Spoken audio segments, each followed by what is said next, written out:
हरे कृष्णा। वसुदेवम सुतम देवम कंस चाणूरमर्दनम देवकी परमानंदम कृष्णम वंदे जगत गुरु। मित्रों, बंधुओं, आप सभी को सादर प्रणाम। आज कार्तिक मास कृष्ण पक्ष एकादशी है। बड़ा ही शुभ दिन है। सभी दिन भगवान के शुभ ही होते हैं, उनके बनाए हुए। और 2 दिन के बाद ही बड़ा ही शुभ उत्सव आ रहा है। उत्सव भी सभी शुभ ही होते हैं।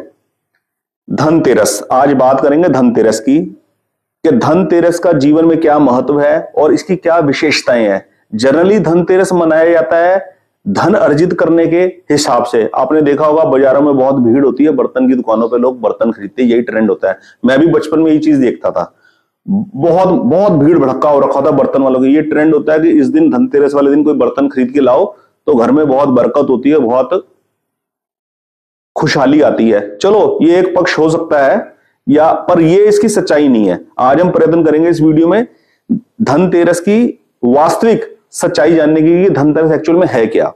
धनतेरस है दोस्तों भगवान धन्वंतरी जी का प्राकट्य दिवस, यानी कि उनका जन्म उत्सव। इस दिन वो समुद्र मंथन से निकले थे। समुद्र मंथन में से 14 रत्न प्राप्त हुए थे। सबसे पहले जो रत्न थे वो थे कालकूट विष, जिसको भगवान शिव ने पिया था। और 14वें रत्न थे भगवान धन्वंतरी। भगवान धन्वंतरी जी आयुर्वेद के जनक माने जाते हैं और ये सभी देवताओं के चिकित्सक हैं। सभी देवताओं के चिकित्सक इस प्रकार थे, जैसे हमारे इस भूलोक के ऊपर जितने भी जीव है ना, सबकी आयु अलग अलग होती है। जैसे मच्छर की आयु कुछ घंटों की होती है, मक्खी की आयु कुछ घंटों की होती है, मेंढक की आयु कुछ दिन की होती है, कुछ महीनों की होती है। ठीक है, इस प्रकार सांप की, कछुए की आयु बहुत ज्यादा लंबी होती है, वो मनुष्य से भी ज्यादा जीते हैं। और मनुष्य की आयु अपने खान पान के हिसाब से अलग अलग होती है। इसी प्रकार देवलोक के अंदर देवताओं की आयु भी अलग अलग श्रेणी के हिसाब से अलग अलग होती है। इसलिए भगवान धन्वंतरी जी को देवताओं के चिकित्सक बनने का जिम्मेवारी प्राप्त है। भगवान ही लीला पुरुषोत्तम है, हर कार्य वही संपन्न करते हैं, अलग अलग रूप और अलग अलग शेप्स के अंदर। ठीक है, तो धन्वंतरी जी की क्या खासियत है। भगवान धन्वंतरी जब समुद्र मंथन के बाद प्रकट हुए तो वो चतुर्भुजी रूप में है। और भगवान धन्वंतरी के एक हाथ में है आयुर्वेद ग्रंथ और एक हाथ में है अमृत कलश। एक हाथ में है सभी प्रकार की जड़ी बूटियां। विशेषता उसके अंदर यह है, भूलोक के अंदर अमृत कहलाने वाली सबसे उत्तम जड़ी बूटी आंवला, हरड़, बहेड़ा, जिसको त्रिफला के नाम से जाना जाता है। इस भूलोक के ऊपर त्रिफला जो जड़ी बूटी है, आंवला, हरड़, बहेड़ा, इसको अमृत का दर्जा प्राप्त है। और चौथे हाथ में शंख।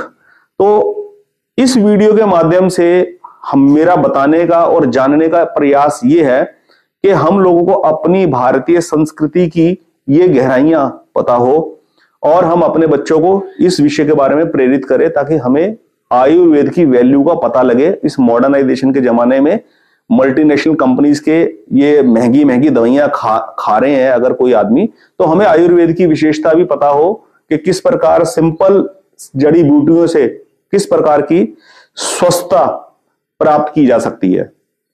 और विशेषता जो स्टूडेंट्स होम्योपैथी, आयुर्वेदिक पढ़ाइयां कर रहे हैं उनको तो पता ही होगा, मुझे तो बताने की जरूरत नहीं है। उनको भगवान धन्वंतरी जी का चिंतन, ध्यान अवश्य करना चाहिए पढ़ाई के दर्जे में बढ़ोतरी प्राप्त करने के लिए। तो ये मैंने आज कोशिश किया इस वीडियो के माध्यम से आपको बताने के लिए। धन प्राप्त करने के लिए और बर्तन खरीदकर भाग्यशाली बनने का ये जो ट्रेंड है, ये कोई औचित्य नहीं रखता। हाँ, लेकिन ये है कि शुभ दिन के ऊपर आप खरीदारी कर रहे हो, गोल्ड खरीद रहे हो, वो एक अलग मैटर है। लेकिन धनतेरस की वास्तविक सच्चाई ये है जो मैंने आपके सामने बयान करी।